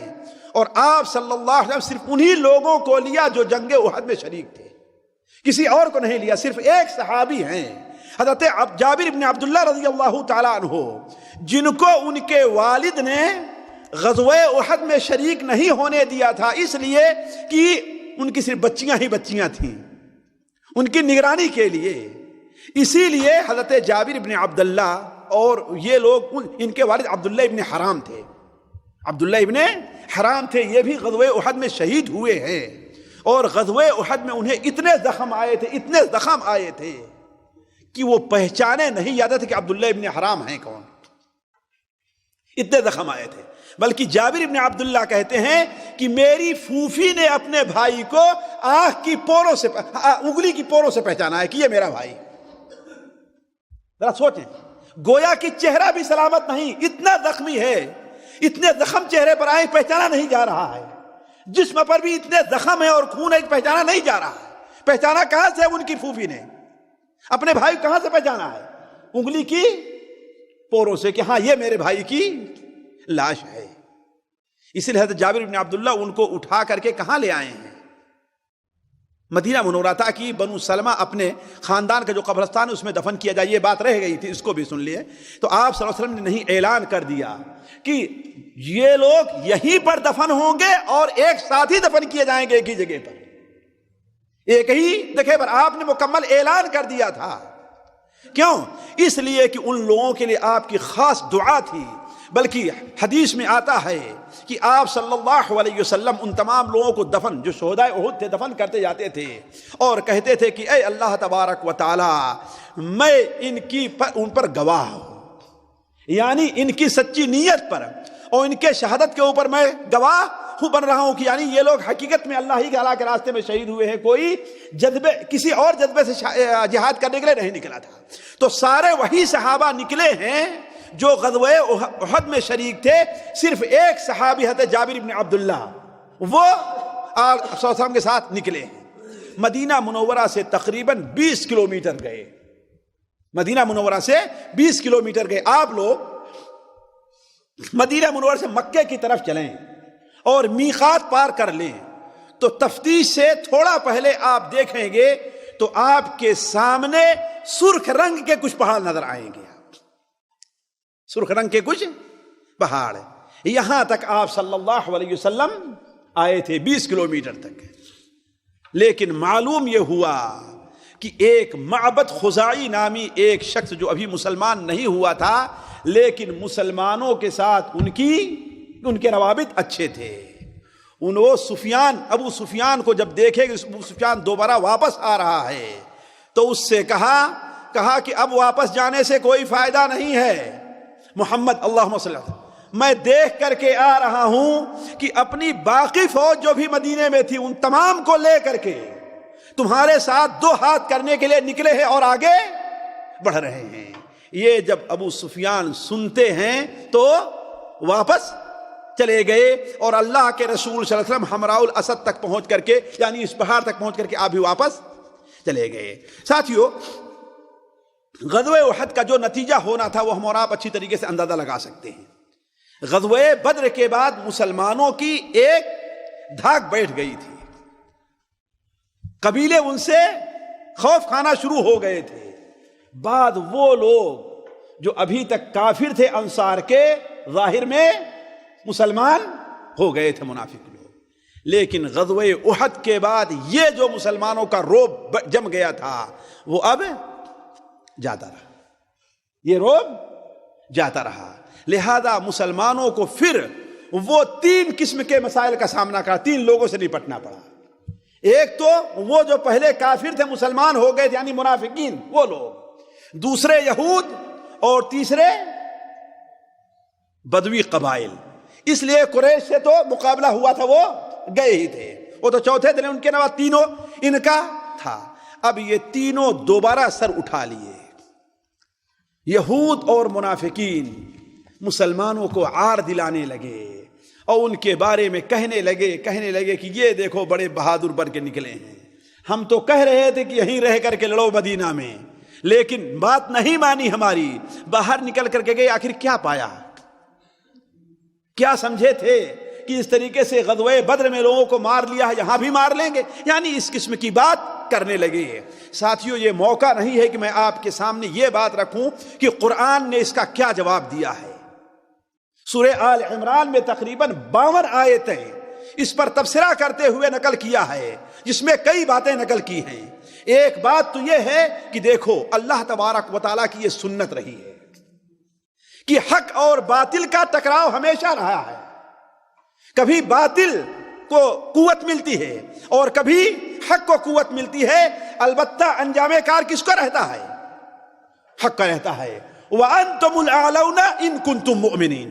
تم ہی کامیاب رہو گے اگر تم مومن ہو تو. اور کہا اس کی ایک حکمت یہ بھی ہے کہ اللہ تبارک و تعالی بہت سے مومنوں کے لیے ایک مقام رکھتا ہے جنت میں. وہ مقام کے حاصل کرنے کے لیے مسلمانوں کو اپنا خون پیش کرنا پڑتا ہے. لِيَتَّخِذَ بَعْضُهُمْ شُهَدَاءَ، تاکہ بعض کو اللہ تعالیٰ شہید بنائے. اور ایک حکمت قرآن نے اس کی یہ بھی بیان کی تاکہ رسول کا سچا پیروکار کون ہے اور جھوٹا پیروکار کون ہے، دونوں میں بات کھل کر کے آ جائے. معلوم ہو گیا کہ اے لوگو، تم مسلمانوں کے ساتھ نہیں ہو، تم سے مسلمانوں کا نقصان پہنچا ہے، لہذا مسلمانوں کو تم سے بچ کر کے رہنا چاہیے. تو کہنے کا مطلب ہے قرآن نے اس کو بڑا لمبا تبصرہ کیا اور مسلمانوں کو یہ توجہ دلائی کہ جیت اور ہار جو ہوتی ہے وہ دنیاوی قوت کی بنیاد پر نہیں ہوتی ہے. وَمَن نَّصْرُ إِلَّا مِنْ عِنْدِ اللَّهِ. کامیابی کہاں سے ملتی ہے؟ اللہ تعالیٰ کی طرف سے نازل ہوتی ہے. مسلمان اپنی ظاہری طاقت کی بنیاد پر نہیں لڑتا، مسلمان اللہ کی مدد سے لڑتا ہے. تو چونکہ تم نے رسول اللہ کی نافرمانی کی ہے جس کی وجہ سے تمہیں یہ منہ دیکھنا پڑ رہا ہے. مسلمان آپس میں اکٹھا ہو کر کے لڑتا ہے، اس میں اتفاق اور اتحاد ہوتا ہے.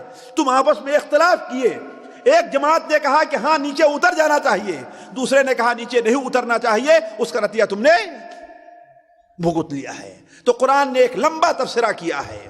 تو ادھر جو منافقین تبصرہ کرتے تھے اس کا یہ جواب دیا. دوسرے یہود اب مسلمانوں کے خلاف کھل کر کے کافروں کی مدد کرنے لگی. جو آخری مجلس اگلی مجلس میں بیان کروں گا آپ کے سامنے کہ غزوہ بنو نذیر کا واقعہ جو پیش آیا، جس میں وہ یہودی جو بنو نذیر کے تھے ان کو مدینہ منورہ سے شہر بدر کیا. جیسے غزوہ بدر کے بعد بنو قینقاع کو، اس لیے غزوہ احد کے بعد بنو نذیر کو وہ سبب کیوں بنا ہے اگلی مجلس میں آئے گا. دوسرے وہ جو قبیلے تھے وہاں کے بدوی قبائل تھے، ان کی عادت ہمیشہ مصلحت پسندی رہی ہے ساتھ، قدیم زمانے میں بھی اور جدید زمانے میں بھی. یہ موجودہ جو حکومت قائم ہے، اگر یہ حکومت جب سے شروع ہوئی ہے، شیخ محمد عبد الوہاب رحمہ اللہ نے جب یہ دعوت شروع کی ہے، تو اس دعوت کو بھی جہاں کبھی کمزوری لاحق ہوئی ہے، جانتے ہیں یہ سعودی حکومت جو قائم ہو تیسری بار بگڑ کر کے قائم ہوئی ہے، تیسری بار قائم ہے. پہلی بار قائم ہوئی ان کو برباد کر دیا گیا، دوسری بار قائم ہوئی پھر برباد کر، یہ تیسری بار قائم ہے. اور ہر بار اگر آپ اس کی سیرت پڑھیں تو اس میں جو بدوی قبائل ہیں ان کی مصلحت پسندی کا بہت بڑا دخل ہے. انہیں جو زیادہ دینے کے لیے تیار ہوا اس کے ساتھ ہو لیے، دیکھیں کون زیادہ طاقتور ہے اس کے ساتھ ہو لیے.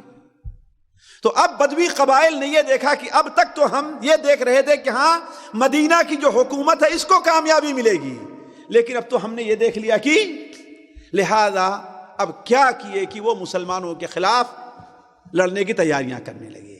صرف 2 مثالیں میں دوں گا، حالانکہ بہت زیادہ ہیں.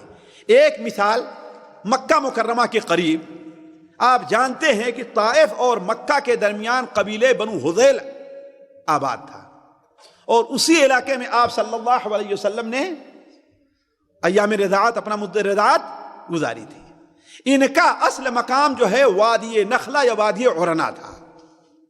ان کا سردار تھا خالد بن سفیان الہذلی. خالد بن سفیان الہذلی. اس نے جب دیکھا کہ ہاں قریش مسلمانوں سے کامیاب ہیں تو اس نے کہا قریش کا ساتھ دینے کے لیے چلو ایک بار ہم بھی اپنی قوت کو اکٹھا کرتے اور مدینہ منورہ پر حملہ کر دیتے ہیں تاکہ قریش ہمارے ساتھ رہیں، اس لیے کہ اب ان کی طاقت کھل کر کے سامنے آئی ہے.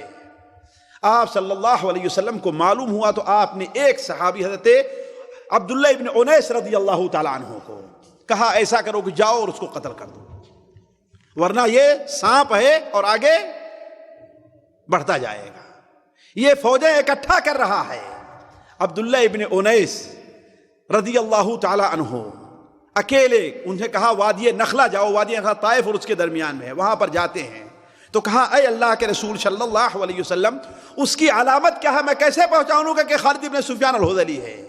کہا جب تم اس کے سامنے پہنچو گے تو اس کے بدن میں کپکپی پڑ جائے گی اور اس کے جسم کے رونگٹے کھڑے ہو جائیں گے.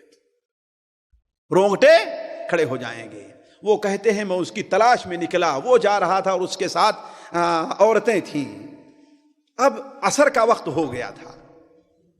اب میں دیکھتا ہوں کہ اگر میں رک کر کے عصر کی نماز پڑھنے لگوں گا تو وہ نکل جائے گا، وہ نکل جائے گا، اور اگر اس کا پیچھا کرتا ہوں تو عصر کی نماز جاتی رہے گی. تو کیا کیا انہوں نے؟ کیا کیا؟ اس کا پیچھا کرتے رہے اور اشارے سے عصر کی نماز پڑھتے رہے. یہاں سے علماء نے ایک مسئلہ لیا ہے کہ وہ آدمی جسے کسی ایسی بڑی مہم میں جانا ہے اور وہ نماز کے لیے نہیں رک سکتا، جیسے یہاں پر کوئی ایمبولینس کا ڈرائیور ہو، اسے ریاض یا قصیم جانا ہے لیکن نماز کا وقت ہو گیا، نماز کے لیے رکتا ہے تو مریض کی جان چلی جانے کا خطرہ ہے. دشمن کا پیچھا کر رہا ہے، اگر رک جاتا ہے تو دشمن کے نکل جانے کا خطرہ ہے. تو ایسے موقع پر کیا کرنا چاہیے؟ کہا کہ اشارے سے نماز پڑھتے جائے، خاص قبلہ سے الگ ہی رک کیوں نہ ہو. ساتھیو نماز کی یہ اہمیت ذرا دیکھیں. ایسے موقع پر بھی نماز کیا ہے؟ پڑھی جائے گی اور وقت پر پڑھی جائے گی. نماز قضا نہیں کی جائے گی. ہم تو یہاں پر تھوڑا سا کام ہے، چلو کام ختم کر کے نماز پڑھیں گے، قضا ہو جا رہی ہے. ہم تو مارکیٹ گئے، بازار گئے ہیں تو کیا کرتے ہیں؟ چلو گھر چل کر مغرب کے بعد ہوتا ہی نہیں ہوتا ہے. یہ غلط ہے، حرام ناجائز کام ہے. زنا سے ہی بڑا جرم ہے، یہ زنا کرنے سے بڑا جرم ہے. تو خالد ابن حضرت عبداللہ ابن انیس رضی اللہ تعالی عنہ اس کے پیچھے پیچھے چلے یہاں تک کہ سورج ڈوبنے والا تھا کہ عرفہ کے میدان میں اسے پا لیا اور اس کے سامنے پہنچے تو کہا کہ ہاں تم کیا کر رہے ہو؟ کہا کہ ہمیں خبر ملی ہے کہ آپ محمد اللہم صلی اللہ علیہ وسلم خلاف آپ فوج جمع کر رہے ہیں، تو میں بھی چاہتا ہوں کہ آپ کے ساتھ ہو لوں. یہ نہیں کہا میں آپ کی مدد کروں. ذرا دیکھیے ایک منٹ، یہ نہیں کہا کہ میں آپ کی مدد کروں. کیا کہا؟ میں چاہتا ہوں کہ آپ کے ساتھ ہو لوں. چنانچہ اس کے ساتھ چلتے رہے. ایک جگہ جہاں اسے غافل پہ اس کے اوپر حملہ کر دیا اور اسے قتل کر دیا. اور جب 4 دن کے بعد نبی کریم صلی اللہ علیہ وسلم کی خدمت میں حاضر ہوتے ہیں تو آپ صلی اللہ علیہ وسلم نے انہیں ایک عصا دیا ہے، اپنی چھڑی دیا ہے. کہا کہ تم کامیاب ہو. کہا اس کی علامت کیا ہے؟ کہا یہ میری چھڑی تمہارے ساتھ ہے. اور اس چھڑی کی اتنی حفاظت کی ہے کہ جب دفن ہونے لگے ہیں انتقال کے بعد تو ان کے ساتھ وہ چھڑی بھی قبر میں دفن کر دی گئی ہے. تو اب اس طریقے سے سفیان وہ جو جنگ کے لیے تیاری کر رہا تھا اس کا خاتمہ کیا. دوسری طرف معلوم یہ ہوا کہ مشرق کی طرف آج جہاں پر مدینہ منورہ سے چلیے، یہاں سے آپ جانے لگیے تو ایک جگہ آپ کو قطن ملے گی. مدینہ منورہ سے 320-330 کلومیٹر کے قریب، یعنی مدینہ منورہ سے پہلے ایک جگہ کیا ہے؟ قطن، جس کو ہمارے لوگ کاٹن پڑھتے ہیں اور کاٹن لکھا بھی ہوا ہے. قطن، قطن، قاف طا اور نون. آپ مدینہ منورہ جاتے جائیں تو آپ کو ایک وادی کا نام ملے گا، جگہ کا نام قطن ملے گا. آپ کو کاٹن لکھا ہوا ہے، KCA اور TAN لکھا ہوا ہے، وہ ہے کہ نہیں ہے؟ تو وہ قتل لکھا ہوا ہے. اسی جگہ پر آپ کو معلوم ہوا کہ کچھ لوگ مسلمانوں کے خلاف بدو اپنی فوجیں جمع کر رہے ہیں. آپ صلی اللہ علیہ وسلم نے حضرت ابو سلمہ رضی اللہ تعالی عنہ کو 150 مسلمانوں کو دے کر کے محرم کے مہینے میں، یہ شوال کے مہینے میں پیش آیا تھا نا، محرم کے مہینے میں آپ نے بھیجا اور کہا جاؤ ان کو تتر بتر کر دو. وہ آئے، اچانک ان کے اوپر حملہ کیا، انہیں تتر بتر کر کے انہیں بھگا دیا. لیکن ساتھیوں، ان تمام کامیابی کے بعد 2 واقعات ایسے پیش آئے ہیں کہ مسلمانوں کی آپ صلی اللہ علیہ وسلم کی زندگی پر اس کا بڑا اثر رہا ہے، اور مشکل یہ ہے کہ وہ بیان کرنا بھی بہت ضروری ہے. کیوں؟ اس لیے کہ سیرت سے اس کا تعلق ہے اور اتنا دردناک ہے کہ وہ بیان کرنے کے لیے بھی دل گردے کی ضرورت پڑتی ہے. وہ کیا؟ پہلا واقعہ، سفیان حضری کو قتل کیا تھا نا عبداللہ ابن انیس نے. ظاہر بات معلوم تو ہو گیا ان کے قبیلے کو کتنے قتل کیا ہے، اس کو مسلمانوں ہی نے قتل کیا ہے. لہذا ان کے اس قبیلے کے لوگ اس انتظار میں رہے کب موقع ملے اور ان کے اوپر حملہ کر دیا جائے. ہوا یہ کہ سفر کے مہینے میں، سفر 4 ہجری، احد کس میں پیش آئی تھی؟ شوال 3 میں، گویا 3-4 مہینے کے بعد. سفر 4 ہجری کے اندر آپ صلی اللہ علیہ وسلم نے 10 صحابہ کرام کو جاسوسی کے لیے بھیجا. کیوں؟ آپ صلی اللہ علیہ وسلم کفار مشرکین کا جو تجارتی شاہراہ تھی اس کے اوپر آپ گشتی دستے بیٹھایا کرتے تھے، اور بعض روایات میں ہے کہ لوگ آ کر کے آپ صلی اللہ علیہ وسلم سے پاس کہا کہ ہمارے دین سکھانے کے لیے آپ کسی کو بھیج دیجئے. لیکن اصل یہ ہے کہ آپ نے گشتی دستے وہاں پر بھیجے تھے، اور وہ 10 مسلمان تھے جن کے امیر حضرت ثابت رضی اللہ تعالی عاصم ابن ثابت تھے. عاصم ابن ثابت تھے. آپ صلی اللہ علیہ وسلم نے انہیں بھیجا. وہ ایک جگہ سے گزر رہے تھے کہ اس قبیلے کے لوگوں کو معلوم ہوا کہ یہاں پر کچھ مسلمان ہیں، لہذا ان کو پیچھا کرنے لگے. ایک ٹیلے کے پاس پہنچے تو کیا دیکھا کہ یہاں پر کھجور کی کچھ گٹھلیاں ملی ہیں. کہا اس کا مطلب ہے کہ مسلمان جو آئے ہوئے یہیں پر کہیں قریب میں ہیں. اس لیے ایک عمومی کھانا اہل مدینہ کا کیا تھا؟ کھجور تھی، ہے نا، گٹھلیاں ہیں. آگے بڑھتے ہیں تو کیا دیکھا کہ ہاں 10 مسلمان ہیں اور ایک جگہ پر قیام پذیر ہیں. اب 100 تیر اندازوں نے تقریباً ان کو گھیر لیا. مسلمان ایک ٹیلے کے اوپر چڑھ گئے اور اپنا ہتھیار سنبھال لیا. ظاہر بات ہے مرنا تو ہے ہی، لیکن دشمن کا جتنا نقصان پہنچا سکتے ہیں اتنا نقصان پہنچا کر کے مرے. لیکن ان لوگوں نے کہا کہ تم لوگ اتر آؤ، ہم تمہیں چھوڑ دیں گے، تمہارے ساتھ کوئی برا معاملہ نہیں کریں گے. لیکن حضرت عاصم رضی اللہ تعالی عنہ نے کہا کہ میں کسی کافر کی ذمہ داری قبول نہیں کرتا، کافر کی امان قبول نہیں کرتا. لہذا تیر بازی ہوئی جس میں سے 7 مسلمان شہید ہو گئے، جس میں حضرت عاصم رضی اللہ تعالی عنہ بھی تھے، شہید ہو گئے. بچے کتنے؟ 3 مسلمان. ایک حضرت خبیب بن عدی، دوسرے حضرت زید ابن دثنہ، اور تیسرے شاید ان کا نام عبداللہ ابن طارق تھا. جب یہ لوگ نیچے اترے اور کافر ان کے قریب ہوئے تو کافروں نے انہیں پکڑ کر کے باندھنا شروع کیا. تو حضرت عبداللہ ابن طارق نے کہا کہ یہ پہلی غداری ہے، ہمارے ساتھ کر رہے ہو، لہذا ہم تمہیں ساتھ جانے کے لیے تیار نہیں ہیں. کافر انہیں زبردستی، یہ بنو حذیل کے جو لوگ تھے رعل اور زکوان، زبردستی انہیں گھسیٹنا چاہے لیکن وہ جانے کے لیے تیار نہیں ہو، تو انہیں وہیں پر قتل کر دیا. بچے کون؟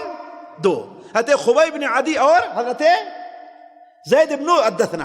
انہیں لے جا کر کے اہل مکہ کے ہاتھوں بیچ دیا. کیوں؟ اس لیے کہ ان لوگوں نے چونکہ غزوہ بدر میں کافروں کو قتل کیا تھا، لہذا ان کے بدلے کے لیے. تو حضرت زید ابن الدثنہ کو صفوان ابن امیہ نے خریدا تھا. کیوں؟ اس لیے کہ امیہ اپنے باپ کے بدلے انہیں قتل کرے. اور خبیب ابن عدی کو ایک خاندان نے خریدا.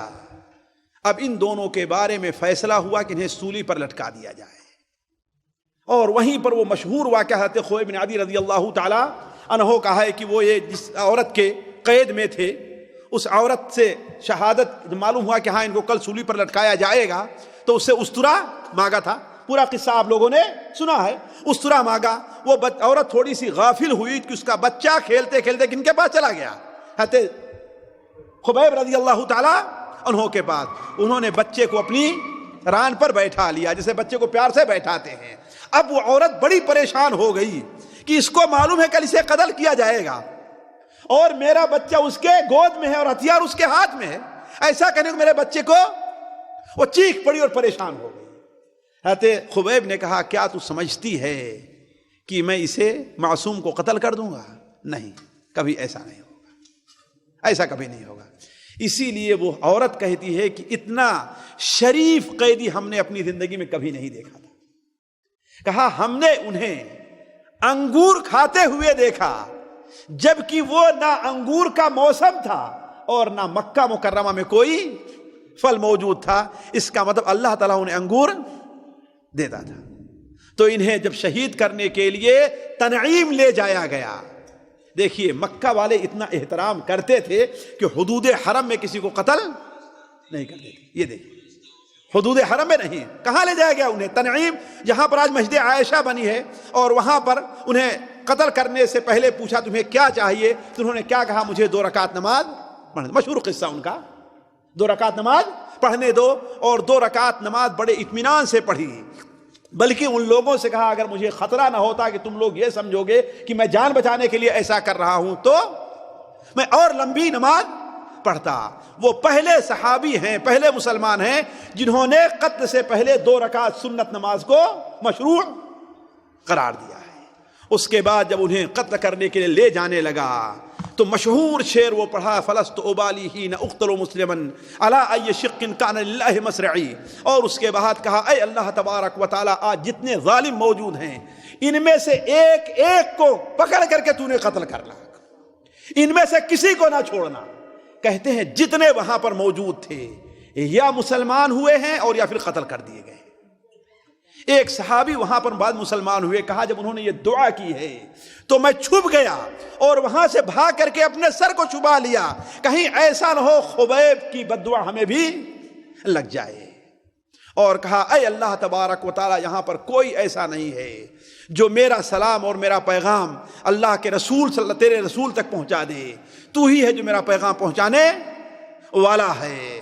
تو اسی کو اردو شاعر کہتا ہے کہ جب نکلتی جان ہے اسلام پر تب نہیں پرواہ مجھ کو جان کی، کیوں نہ دوں کامل خوشی سے اپنی جان، چاہیے مجھ کو رضا رحمان کی، اے خدا پہنچا میرا ان کو سلام، جان جن پر ہم نے ہے قربان کی۔ اسی پر ان کو سولی دے دی گئی۔ دوسرے حضرت زید ابن دثنہ رضی اللہ تعالیٰ عنہ ہیں، جب انہیں سولی پر لٹکایا گیا، سولی پر لٹکے ہوئے ہیں، پھر ابو سفیان نے ان سے پوچھا کہ یہ بتاؤ کیا تمہیں یہ گوارا ہے کہ اس جگہ پر آج محمد لٹکتے ہوتے اور تم کہاں ہوتے؟ اپنے گھر میں ہوتے۔ کہا کہ بدبختو تم یہ کہہ رہے ہو، مجھے تو یہ بھی گوارا نہیں کہ میں اس پر لٹکتا رہوں اور محمد صلی اللہ علیہ وسلم کے پیر میں ایک کانٹا بھی چبھ جائے۔ یہ سب کچھ ہے گوارا، پر یہ دیکھا نہیں جا نہیں سکتا کہ نبی کے پائے اقدس میں کوئی کانٹا بھی چبھ جائے۔ تو یہ دردناک واقعہ آپ صلی اللہ علیہ وسلم کے اس زخم کو دوبارہ تازہ کر دیا جو زخم آپ کو غزوہ احد میں لگا ہوا تھا کہ 10 اچھے قسم کے اور بہادر قسم کے صحابی شہید کر دیے گئے۔ دوسرا واقعہ جو پیش آیا وہ بڑا لمبا ہے، لیکن اس کو اختصار کے ساتھ اس طریقے سے سن لیے کہ آپ صلی اللہ علیہ وسلم کے خلاف جو بدوی قبائل ہوئے تھے اس میں سے نجد کے قبائل بنو غطفان وغیرہ بھی تھے۔ ان میں کا ایک شخص طفیل ابن عامر، جسے ابو البرا ملاعب الاسنہ کہا کرتے تھے، یعنی نیزوں سے کھیلنے والا ابو البرا، یہ آپ کی خدمت میں تشریف لے آیا۔ یہ بھی سفر 4 ہجری کا واقعہ ہے۔ آپ کی خدمت میں تشریف لے آیا اور آپ سے نے اس کے اوپر دین کی دعوت پیش کی۔ اس نے انکار نہیں کیا اور نہ ہی قبول کیا۔ اس نے کہا ایسا کیجئے کہ آپ ہمارے علاقے میں اپنے داعیوں کو بھیجئے، قاریوں کو بھیجئے جو دعوت کا کام کرنے والے ہوں، وہ آئیں، اگر ہماری قوم سمجھ لیتی ہے اور میں اس کا ذمہ دار ہوں، اگر ہماری قوم سمجھ لیتی ہے اور دعوت کو قبول کر لیتی ہے تو کوئی حرجہ نہیں ہے۔ آپ صلی اللہ علیہ وسلم نے کہا کہ یہ تو بڑی بہترین بات ہے۔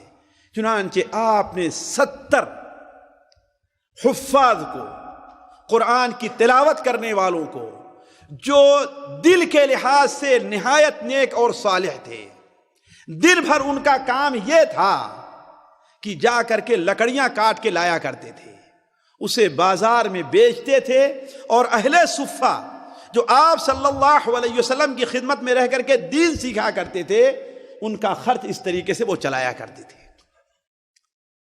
تو ساتھیوں، دین کے سیکھنے کے لیے جو لوگ اپنے آپ کو وقف کر دیے ہوں، مدرسوں کی شکل میں ہیں، مسجدوں کی شکل میں ہیں، کسی بھی شکل میں ہیں، جنہوں نے اللہ کا دین سیکھنے کے لیے اپنے آپ کو وقف کر دیا ہے، ان کی خدمت بڑی اچھی خدمت ہے، ان کا خرچ چلانا بہت اچھا ہے۔ آج ساتھیوں، ہم اللہ سوچ لیں کہ جس طریقے سے ہم اپنے بچوں کا خرچ چلاتے ہیں کسی ایسے مدرسے میں جہاں غریب بچے پڑھ رہے ہوں، کیا ہم میں کا ہر آدمی ایک بچے کا خرچ نہیں چلا سکتا؟ چلا سکتا ہے نا؟ لیکن ہم اپنے بچوں پہ جائز ناجائز ہزاروں خرچ کر دیں گے، لیکن ان کے اوپر سینکڑوں خرچ کرنے کے لیے تیار نہیں ہوں گے۔ جبکہ صحیح طریقہ، سنت کا طریقہ یہ ہے کہ وہ 70 صحابی جو حافظ قرآن تھے، اللہ تعالیٰ کے راستے کے مجاہد تھے، وہ دن میں کیا کرتے تھے؟ آپ صلی اللہ علیہ وسلم کی باتیں سننے سے جو موقع ملتا تھا، سننے کے بعد جاتے تھے، باہر لکڑیاں کاٹ کے لایا کرتے تھے، اور بازار میں بیچ کر کے وہ صحابہ کرام جو آپ صلی اللہ علیہ وسلم کے پاس رہ کر کے دین سیکھتے تھے، اپنا سارا کچھ وقف کر دیا تھا، ان کے بیوی بچے کوئی نہیں تھے، ان کا خرچ چلایا کرتے تھے۔ آپ صلی اللہ علیہ وسلم نے ایسے 70 صحابہ کرام کو بھیجا۔ یہ جہاں پر آج مہد الذہب واقع ہے، آپ مدینہ منورہ جانے لگیں یا آنے لگیں تو باہر بائیں جانے لگیں، بائیں طرف آپ کو ایک بورڈ ملے گا مہد الذہب۔ یہ علاقہ تھا بنو سلیم کا، یہ علاقہ بنو سلیم کا تھا۔ جب وہ لوگ وہاں پر پہنچے ہیں تو وہاں اللہ کا ایک دشمن عامر ابن طفیل تھا۔ وہ عامر ابن جو پہلے گیا تھا نا، وہ عامر ابن مالک تھے جو آپ کے پاس گیا تھا، ملائب ابو البراء، اور یہ عامر ابن طفیل تھا، دونوں ایک ہی خاندان کے تھے۔ اس نے کیا کام کیا کہ اپنے قبیلے کے لوگوں کو ان کے خلاف ابھار دیا۔ لیکن آپ صلی اللہ علیہ وسلم نے جن لوگوں کو بھیجا تھا ان میں حضرت انس بن مالک کے ماموں رضی اللہ تعالی عنہ بھی تھے، مالک ابن سنان وہ بھی تھے، اور حضرت ابوبکر کا وہ غلام جو ان کے ساتھ ہجرت کیا تھا عامر ابن فہیرہ، وہ بھی اس کے اندر شریک تھے۔ تو چنانچہ حضرت مالک کو، ابن ملحان کو، سنان نہیں بلکہ ابن ملحان کو خطرہ لاحق ہوا کہ یہ قوم، علاقے کے جو لوگ ہیں وہ کیا ہے، میرے اوپر حملہ کرنا چاہتے ہیں۔ ان کے پاس نبی کریم صلی اللہ علیہ وسلم کا ایک خط تھا جو اس وقت کے سردار کو جو وہاں پر تھا، یعنی عامر ابن طفیل کو دینا تھا۔ تو وہ اس کے پاس جانے کے لیے اجازت چاہے اور کہتے ہیں کیا تم مجھے یہ موقع دیتے ہو کہ اللہ کے رسول صلی اللہ علیہ وسلم کا پیغام تم لوگوں تک پہنچا دوں میں؟ انہوں نے کہا کہ ہاں ہے۔ وہ خط انہوں نے پیش کیا، اس کے وہ بدبخت خط کو پڑھنا کیا تھا، خط کو پڑھا نہیں بلکہ اپنے ایک ساتھی کو اشارہ کرتا ہے۔ اس نے پیچھے سے ان کے پیٹھ کے اوپر اتنا زور کا نیزہ یا بھالا مارا کہ وہ پار ہو گیا۔ جب پار ہو گیا، وہ بیٹھے ہوئے ہیں، خون آگے گرنے لگا، انہوں نے خون کو اپنے دونوں ہاتھ پر لیا ہے اور لے کر کے اپنے چہرے کے اوپر کہا اور کہا فزت برب الکعبہ، فزت برب الکعبہ، رب کعبہ قسم میں کامیاب ہو گیا، رب کعبہ قسم میں کامیاب ہو گیا۔ ساتھیوں ذرا دیکھیے یہ کون سی کامیابی تھی؟ اس لیے کہ اللہ کے رسول سے پیغام پہنچانے میں کامیاب ہو گئے تھے۔ جان چلی گئی ہے، اس کی پرواہ نہیں ہے، لیکن اللہ کے رسول صلی اللہ علیہ وسلم کا پیغام جو پہنچانا تھا، اسی لیے کہا اتأمنون منوننی، کیا تم مجھے موقع دو گے کہ اللہ کے رسول کا پیغام تم لوگوں تک پہنچا دوں؟ اور جب خط قبول کر لیا اس نے، پھر اس کے اوپر حملہ کرتے ہیں، سمجھے کہ میری جان جا رہی ہے اب، لیکن کیا کہتے ہیں؟ فزت ورب الکعبہ، رب کعبہ قسم میں کامیاب ہو گیا۔ یہ کہنا تھا، کرنا تھا ان کو قتل کرنے کے بعد کہ عامر ابن طفیل نے اپنے ساتھیوں کو کہا کہ ان کے اوپر حملہ کر دو، لیکن بنو سلیم حملہ کرنے کے لیے تیار نہیں ہوئے۔ کیوں؟ اس لیے کہ ان کا امیر جو تھا عامر ابن مالک ابو البرا، جو آپ صلی اللہ علیہ وسلم سے وعدہ کر کے آیا تھا، کہا کہ نہیں، ہمارے امیر نے انہیں امان دیا ہے، ہم ان کے اوپر حملہ نہیں کریں گے۔ تو اس بدبخت نے، اللہ کے دشمن نے دوسرے قبیلے کو، عصیہ کو اور ذکوان کو، ان کو اکٹھا کیا اور کہا، بنو لحیان کو، اور کہا کہ ان کے اوپر حملہ کرو۔ چنانچہ ان 70 صحابی ایک جگہ پر جمع تھے اور سینکڑوں کی تعداد میں دشمنوں نے ان کے اوپر حملہ کر دیا۔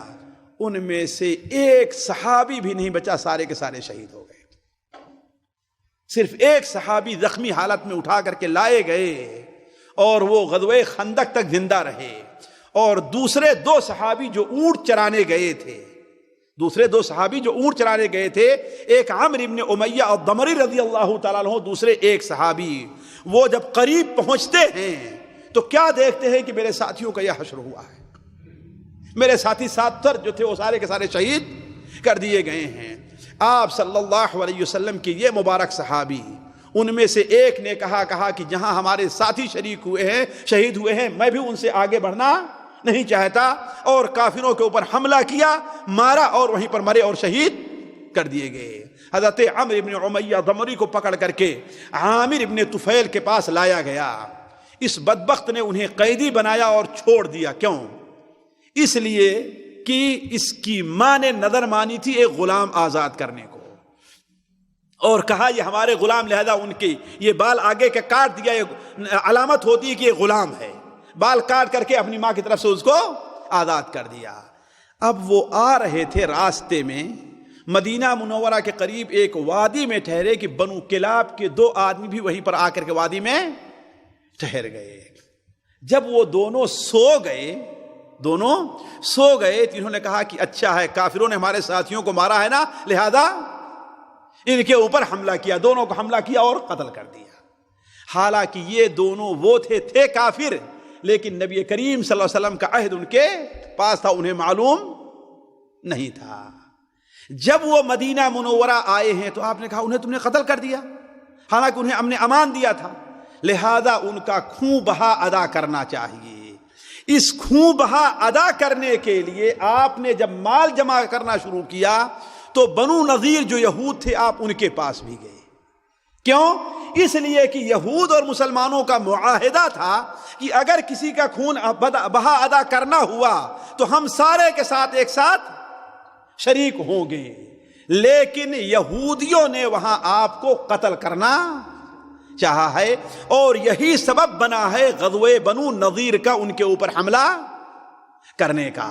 تو عرض کرنے کا مقصد کس طریقے سے سفر کے مہینے میں اللہ کے رسول صلی اللہ علیہ وسلم اپنے 70 سے زائد بلکہ 80 صحابہ جو اچھے گن تھے انہیں، اور آپ کا دوبارہ وہ زخم جو غزوہ احد میں لگا تھا، دوبارہ کہاں 70 صحابہ غزوہ احد میں شہید ہوئے تھے، اور پھر یہ 80 صحابہ۔ لہذا آپ صلی اللہ علیہ وسلم، بخاری شریف کی روایت ہے، نمازوں میں دعائے قنوت پڑھنا شروع کر دیا۔ یہاں سے ساتھیوں دعائے قنوت شروع ہوئی ہے جو آج کبھی کبھی پڑھی جاتی ہے۔ 1 مہینے تک آپ برابر کہتے رہے عصیہ عصت اللہ، عصیہ قبیلہ عصیہ نے اللہ اور اس کے رسول کی نافرمانی کی ہے۔ آپ 1 مہینے تک ان کے اوپر بد دعائیں کرتے رہے۔ پھر اس کے بعد اللہ تعالیٰ کی طرف سے حکم ہوا کہ اب آپ اس کو چھوڑ دیجئے۔ اس طریقے سے ساتھیوں ہمیں آپ کو دیکھنا چاہیے کہ اسلامی تاریخ کامیابی کی طرف ہے یا کامیابی کی نہیں، شہداء کے خون سے رنگین ہے۔ وہ کوئی بھی قوم کامیابی کی طرف نہیں بڑھ سکتی ہے جو اپنے بہادروں اور جوانوں کو خون نہ دینا چاہے، جو اپنے بہادروں اور جوانوں کو قربان نہ کرنا چاہے، کامیابی اسی میں ملتی ہے کہ جہاں پر خون اپنا بہایا جائے۔ کا شاعر کہتا ہے کہ جو شخص جینا چاہتا ہے وہ مرنے کے لیے کیا ہے؟ تیار ہو جائے۔ جسے جینا ہے مرنے کے لیے تیار ہو جائے، وہی قوم زندہ رہتی ہے جو مرنے کے لیے تیار رہتی ہے۔ آج ہمارے ہاں جبکہ مصلحت پسندی آ گئی، حکومتوں کے لحاظ سے ہے یا پبلک اس کے لحاظ سے ہے، اس کا نتیجہ ہم اور آپ بھگت رہے ہیں۔ خیر، اگلی مجلس ہماری اور آپ کی غزوہ بنو نذیر اور بنو خندق کی ہوگی۔ اللہ تبارک و تعالیٰ سے دعا ہے کہ اللہ تبارک و تعالیٰ ہمیں اور آپ کو نبی کریم صلی اللہ علیہ وسلم کی سیرت کے اوپر عمل کرنے اور اس کے مطابق اسے سیکھنے، اس سے محبت کرنے کی توفیق عطا فرمائے۔ ہمارے اور آپ کے دل میں نبی کریم صلی اللہ علیہ وسلم اور آپ کے صحابہ کی محبت ڈال دے۔ سبحانک اللہم و بحمدک، اشہد ان لا الہ الا انت، استغفرک و اتوب الیک۔